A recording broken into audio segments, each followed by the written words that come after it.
olwaleero kazzeemu okwekenneenya ku project ya Generation Growth Opportunities and Productivity for Women's Enterprises giyite eyaggulu egenda okuyamba abakyala okubakulaakulanya nga bateeka mu bizinensi zaabwe ezatandika edda okusobola okwongera ku nfuna yaabwe. Ensimbi za Grow Project eziwerera ddala obukadde bwa $217 nga zeewolebwa okuva mu World Bank za kuyambako abakyala basanga obuzibu okufuna ensimbi ez'okubayambako okutumbula bizinensi zaabwe okugeza abakyala b'omu butale abalina bizinensi entonotono n'abalala ng'ensimbi zino ziyita mu minisitule y'ekikula ky'abantu wabula ensimbi zino tezinnaba kutandika kuweebwa bakyala na minisitule eyagala kusooka kusomesa abakyala ku bulungi obuli mu kuwandiisa bizinensi zaabwe kuba ensimbi za kuweebwa abo bokka abalina bizinensi empandiise. Challenge we have in this country is the level of informalities. Businesses existing, but they are not known. They don't appear anywhere on our register. They are not registered. They are not paying taxes. They are not doing anything, but they are working. So, Mr. Chair, for me, from the economy perspective, any efforts to register businesses is welcome. Two, wabula akakiiko kakizudde nti ensimbi eziteekebwa ku balina okusomesa abakyala ate zisinga ku ezo zigenda okwewolebwa ekintu kye baganya okukkiriziganya nakyo. Nungi nesenga enetambula nga bwetambudde ekigendererwa kyayo tejja kukifuna. Kuba tubazudde nti baagala project weneggwerako ng'abagifunyeemu bawera kumpi $40,000 egy'abakyala. Kati bw'obanga $1 million z'olina ziri 7 ng'olina $40,000 egy'abakyala kitegeeza toweza $1,500 ku buli mukyala. Bano betutunuddemu twagala kubagamba baddeyo eri World Bank sente zino bwe baba baziwadde bakyala zibenga za mugaso nga ddala omukyala omutonyantuuyo zagenda okwewola z'ez'omuzinzi. So ezigenda musibataayi okubasomesa kuba bw'osomesa olidde alina bizinensi ye. Okusinziira ku babaka tewali nsonga lwaki abaddukanya projekiti eno bateeka ensimbi nnyingi mu kusomesa n'okuwandiisa bizinensi z'abantu ate nga waliwo gavumenti z'ebitundu nga zino zisobola bulungi okusomesa abantu ku projekiti eno ku muwendo omusaamusaamu. You being fair in spending these $42 million on this component of training. Honorable Chair, when you look at the way you've drawn all this, it looks as if there is no government. It looks as if there is no government because we are doing this where we have local governments in existence. You already have a structure. You have community development officers. You have all those on ground who can even help you to facilitate in these very programs at relatively a lower price. So for me, my interest is, yes, let us train the women. Let us prepare them to be successful in business. But you are making it too expensive. Only need to be educated on the benefits of registering their businesses and also knowing that for them to access this money, they will have to be registered. I am sure they will do it.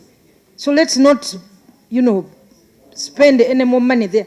If there is money to be provided, let it be to support Uganda Registration Services Bureau. Maybe recruit additional project officers. Source of income now in Uganda, in women, all local people there, is where they have less input and expenditure. Let me give you an example. For me, if you gave me 160 billion, I would be giving women each one a tent free of charge. Then that tent, he hires it out at 50,000 for burial, 50,000 for weddings, 50,000 baptism. Okusinziira ku muwandiisi w'enkalakalira okuva minisitule y'ekikula ky'abantu Agre Kibenge wadde ng'ensimbi ezigenda okuddukanya projekiti eno zirabika zisinga ezo ezigenda okwewolebwa zigenda kukola ebintu bingi nnyo ng'ebimu tebimenyeddwa obula ababaka tebamatidde ku nnyonnyola kwe. Trust that the private sector, New Vision for example, conducts competitions and is able to select the best farmers countrywide and motivate them. I see them taking them out of the country. How do they do it? And why do we think that we cannot borrow those private sector good practices and bring them into government programs? Bano bakuddamu okuzisinkana sabbiiti ejja. Ate ebya ssente zigenda okugabibwa abantu okubeera ng'ez'okubasomesa zisinga obungi nga tubitadde ku mabbali nga tugezeeko mu ggwanga erya Bungereza bannansi baayo babukeereza nkokola okugenda okukuba akalulu ak'okulonda Ssaabaminisita anaatwala eggwanga lino mu maaso. Bannansi b'e Bungereza bakola okulonda kwa Parliament okwasookera ddala mwaka gwa 2019 era Boris Johnson n'ekibiina kye ekya Conservative Party ne bawangula n'amaanyi ng'oluvannyuma baalonda Liz Truss okumuddira mu bigere wabula n'alekulira mu nnaku 44 zokka ng'ababaka b'ekibiina tebannalonda Rishi Sunak Ssaabaminisita aliwo kati. Well, we all took a decision to protect the economy and support the NHS through COVID. And of course we all knew there was a bill that we needed to pay for that. So the question is, should we pay that bill ourselves? Kati olwaleero bannansi b'eggwanga lya Bungereza babukeereza nkokola mu bifo ebirondebwamu emitwalo 4 okusuula akalulu kaabwe okusobola okulonda Ssaabaminisita w'eggwanga lyabwe anaasobola okukola ku bizibu ebibasoomooza bo nga bannansi era nga ku beesimbyewo kuliko munnakibiina kya Conservative Rishi Sunak saako ne munnakibiina kya Labour Party Keir Starmer era abantu boogedde kulonda kuno. At this point it doesn't even matter, but I mean the Labour obviously predicted to win. Personally I prefer the Greens, but the Conservatives have got to go. They've just done so much damage and they should have never even been there in the first place, and at this point my anger is just not even, I can't even put into words. Much to change if you look on the parties, right? So some of them, both of them do few promises, but I don't think they can fulfill what they promised to do. Voting Labour, it's actually a new constituency, so I think probably it is going to go Labour. I've been a Labour voter basically since I could vote. I'm feeling excited. Ssaabaminisita Rishi Sunak ategeezezza abawagizi b'obuteewaayira ekibiina kya Labour Party ng'ono abagumizza n'agamba nti bajja kulwanira buli kimu kye beetaaga ssaako okulwanira ebiseera byabwe eby'omu maaso bo ng'abatuuze b'eggwanga lya Bungereza. We do not surrender to Labour. We will fight for every vote. We will fight for our values and we will fight for our vision of Britain. Ate munnakibiina kya Labour Party Keir Starmer ategeezezza nti wajja kubaawo enkyukakyuka y'amaanyi nga bakubya akalulu kano n'ategeeza nti bijja na kweruula ebiseera by'emu maaso eby'ekibiina kya Labour Party. Every single vote has to be earned. We have to go out there and make the case. Change only happens if you vote for it. And imagine a different future Friday morning, a Labour government elected in. Ate nga tukomyewo wano mu ggwanga lya Uganda, Minisita omubeezi ow'amasannyalaze Honorable Okasai Apoloti ategeezezza nga bagenda okwolesa ebyamasannyalaze ne tekinologiya nga wano bagenda kwolesa ebipya ebivumbuddwa okusingira ddala bannayuganda omuli mmotoka, pikipiki n'ebintu ebirala ng'omwoleso guno gwa kutandika ng'ennaku z'omwezi 11 okutuusa ng'ennaku z'omwezi 13 omwezi guno. Ministry of Energy and Mineral Development is pleased to announce the second edition of the Power and Electricity Uganda International Expo 2024. This event is scheduled to take place from 11th to 13th July 2024 at the Uma Showground, organized under the theme Connect with the Power, Energy, Electrical, Electronics, Lighting, Renewable and Solar and related industries in Uganda. The Expo brings together several stakeholders ranging from policymakers, regulators, manufacturers and suppliers of power products to importers and exporters dealing in electrical, electronic, renewable and solar products and other renewable technologies.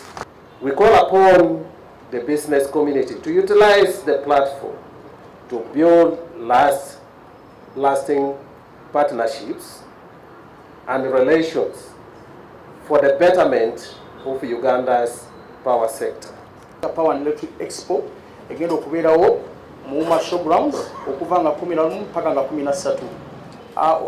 Omwoleso guno gugenda kuŋŋaanya abantu abadealinga mu bintu by'amasannyalaze, abadealinga mu bintu bya solar, abadealinga mu bintu kwegamba ebintu ebiri electronics.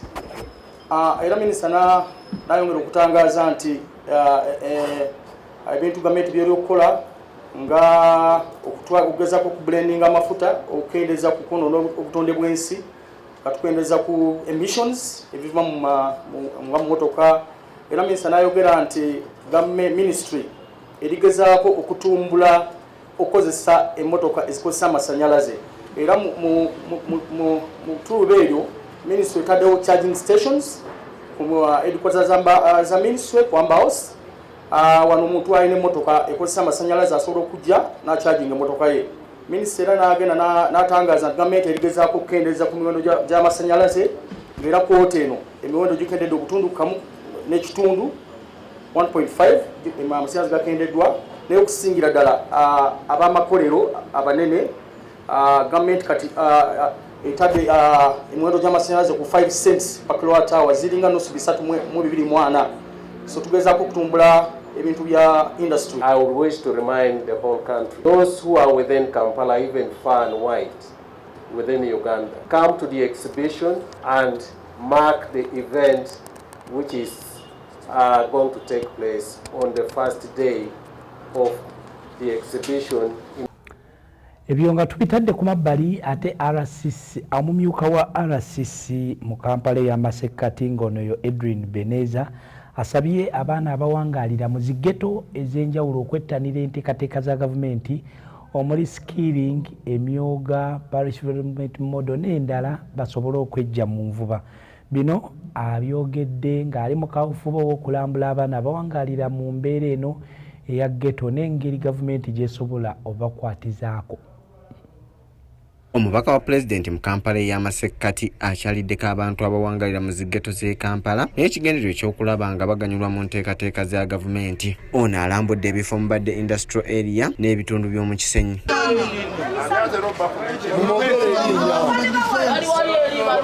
Bano nga bakulembeddwamu Sam Aliko ssentebe w'ekitundu kino ekya Industrial Area balambuludde ebimu ku bibasoomooza omuli okugobebwa ku ttaka lyabwe nga kw'otadde ab'ebyokwerinda ababatulugunya. Abantu singa bali wala bali wali olengerawo wali business ezafa tuzimanyi bazavana bagge exactly nga leerwe yajja yo nesanyawo buli kiramu kyonna. Bano era bamuloopedde okusosolebwa wabeerawo enteekateeka za gavumenti ezigenda mu maaso. Nakeza emyoga bali bameka mu Kampala Central wana bafuna pulidde nti tewaliwona. Atwala ebyokwerinda mu kitundu kino Afande Namatovu asabye abantu abawangalira mu bifo bino okwejjamu abantu abakyamu ababaviirako okuvumaganya ekitundu kyabwe. Abantu abakyamu era bulijjo nzija ne mbagamba bannaye mubandage kuba baŋŋamba nkolagana nammwe naye mwe bwe temubampadde munvumaganya ate nga mwe bange kiraba kyamaani batuvumaganya. Alasisa abasuubizza nga bw'agenda okukola ku nsonga zaabwe era ng'oluvudde wanayolekedde mu Kisenyi Division 1 bano bamulombojjedde ennaku gye bayitamu. Ne bakwata ku bamu ku baana bano naye ng'ate olumu tebalina misango nyo gyokuziwakya. Basiimye General Damulira okubabeererawo mu buli mbeera mbi gye bayitamu ey'okusoomoozebwa. Nejja kuteesa okuyisaawo ebintu bino okuba nti twogerako naffe twogerako mu gavumenti ne bange esobola otuwuliriza nga batusobola okufuna amakulu nga bano betutaali kusuubira. Ate yakulira ghetto structure mu Uganda Shafik Ali alaze obwetaavu obuli mu baana abawangaalira mu ziggeto. Mulimu abaana abamu abasobodde okugerako mu sikiiri era nga twasuubizibwa nti ne ku mulundi guno waliwo abaana abagesenyi nga woobiraba n'emmengo lyerisingamu abaana abeetaaga ennyo obuyambi ate nga bangi.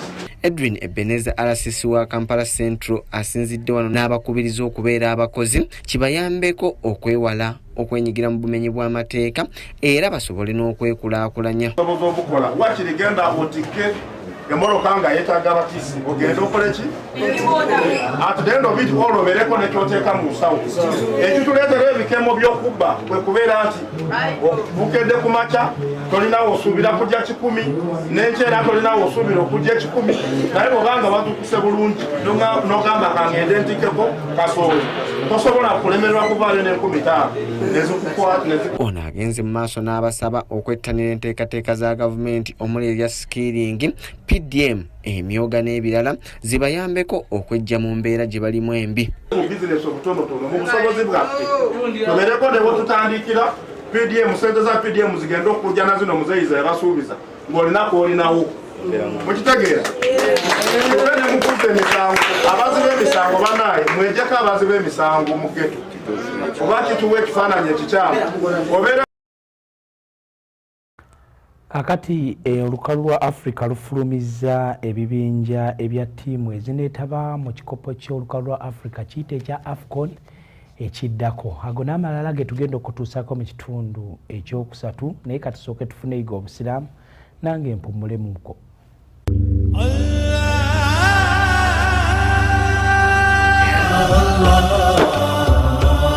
Yiga obusiraamu ne Chapa General Enterprises Limited mu kikuubo abakutuusako Prestige Margarine Toast Detergent ngono esabuni w'obuwunga jama amabala Jama Laundry Bar Soap, Lanzo Bathing Soap, Rinse and Cooking Oil, Kappa Oil, Chapa Mandazi, Kasuku n'ekibiriti kya Solio wamu ne Dembe Distributors e Najjana Nkumbi abakutuusako amata ne yogurt wa Fresh Dairy mu bika byonna, Teju Juice wamu ne yogurt wa Brookside ku Entebbe Road okuva Kibuye paka ku airport. Yiga obusiraamu wano ku Delta TV tukole.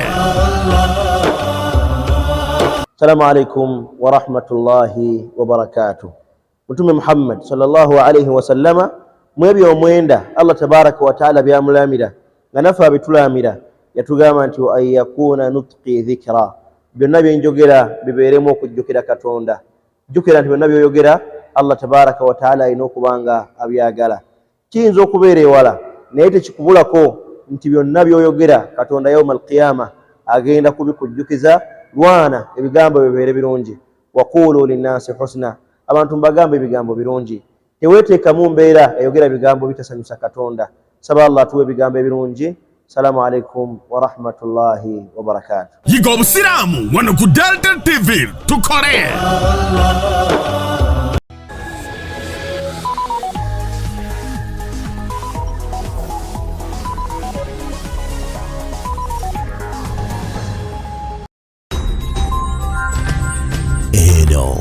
Ye Delta TV tukole. Abantu bangi batandise business z'okutunda ettaka naye Njovu Estates bali mu kiti kirala nnyo. Balina estates mitundu ebyenjawulo ku miwendo emirungi ate nga n'ekyapa kyo okifunirawo. Bakkiriza n'ekibanja mpola. Basangibwa mu maka gaabwe ku Nansana Business Center okulira na poliisi. Essimu 0729464135 oba ku 07044249 ate gwe ayagala edduuka oba office beeyune ku Nansana Business Center. Anti balinako amaduuka ne office ku miwendo emirungi kwekuli ne sauna, steam bath, massage, gym kw'ossa n'ekifo awakolebwa emikolo. Ate gwe yeetaze emmotoka ez'okupangisa beekwate, anti balina emmotoka entono n'ennene. Ate gwe omuzadde ayagaliza omwana w'ebyenjigiriza ebituukana n'omutindo balina n'essomero Njovu Junior School ewamala eryegulidde erinnya mu kuyisa abaana obulungi, okubalabirira, okubaliisa n'okubakuuma. Essimu 0322080950 oba 0759337577.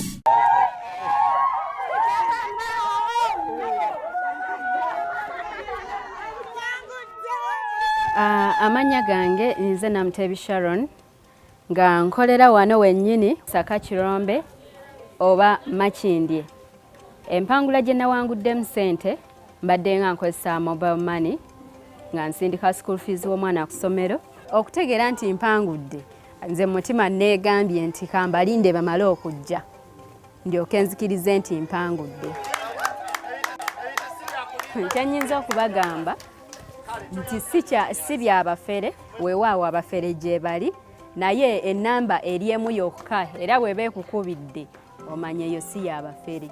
Mpulira bulungi nnyo nnyo nnyo era ndi musanyufu nnyo. Naye MTN mobile money mbebaza nnyo mwebale nnyo mwebalire. Together we're unstoppable. Appeal Junior Academy, a modern technology-based holistic mixed day and boarding school with a Catholic background but interdenominational that will help your child enjoy a green and serene campus 5 kilometers away from the bustle of Wakiso Township. We are bringing you qualified and experienced staff with skills in modern technology, art rooms, workshops and gardens to help expose your child to real-life concepts, state-of-the-art equipment, well-furnished classrooms, conference hall and ICT-based teaching. We have a daycare center with a home away from home experience, we have a primary section from baby class to pre-primary, that is 3 to 5 years, and we have our primary section from P1 to P7. Uphill Junior Academy is creating a special needs section with ICT to enable the disabled with professional therapists. Call us on 0752 475 425, 0772 418 367. Uphill Junior Academy, pursuing excellence in a changing world. Eno ye Delta TV tukole.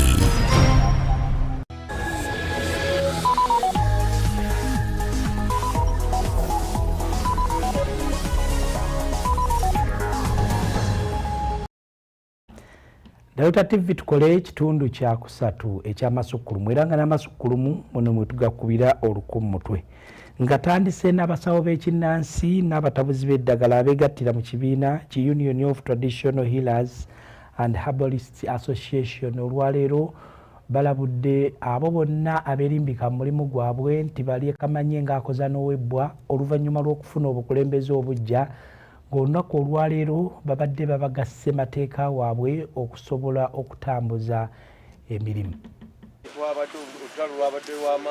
Ebikolwa bingi eby'ebikolobero bize byolekera mu bantu abeeyita abasawo b'ekinnansi nga bano bazze benyigira mu bikolwa eby'okusaddaaka abantu wamu n'ebyokusobola ku balwadde ababeera bazze okuvumulwa omuli n'okubafera. Oluvannyuma lw'ebikolwa bino okusaasaanira mu ggwanga, abasawo b'ekinnansi wamu n'abo abatabula eddagala abeegattira mu kibiina kyabwe ekya Union of Traditional Healers and Herbalists Association bavuddeyo ne balangirira nga bwe bagenda okusitukiramu okulwanyisa abantu abazze benyigira mu bikolwa bino eby'obumenyi bw'amateeka.